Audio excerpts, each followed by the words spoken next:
முருகா, என் அன்பு பிள்ளையே, உனக்கு ஒரு அதிர்ஷ்டம் ஒன்று உன்னை தேடி வந்திருக்கின்றது. நான் ஒரு பரீட்சை வைத்தேன். அதில் நீ ஜெயித்து விட்டாய் பிள்ளையே. வெயில் அடிக்கிறது என்று நிழலுக்காக மரத்தடியில் ஒதுங்கினார். மரம் முறிந்து மேலே விழுவது போல எல்லா இடங்களிலும் துர அதிர்ஷ்டம் உன்னை துரத்துகின்றது. நமது தேவைகளும் ஆசைகளும் நம்மை இப்படிப்பட்ட நிலைக்கு இழுத்து சென்று விட்டன.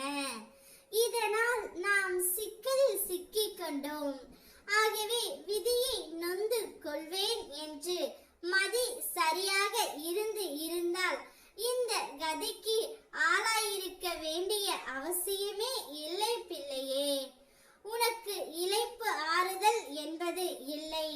எந்த பக்கத்தில் இருந்து எப்போதும் திகில் தரும் நிகழ்வுகளும் செய்திகளும் வருமோ என்கின்ற பயம் உன்னை சூழ்ந்து இருக்கின்றது.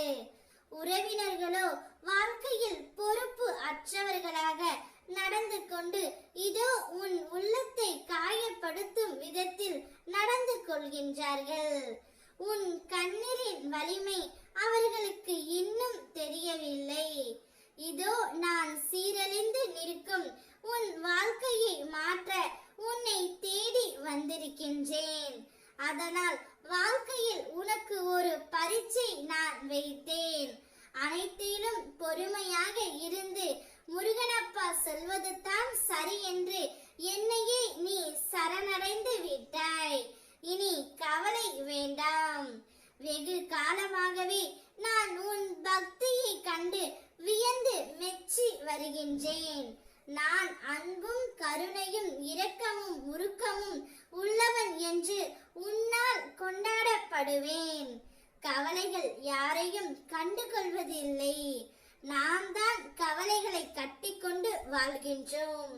உன் கவலைகளை என்னிடம் விட்டுவிடு தங்கமே. நான் பார்த்து கொள்கின்றேன்.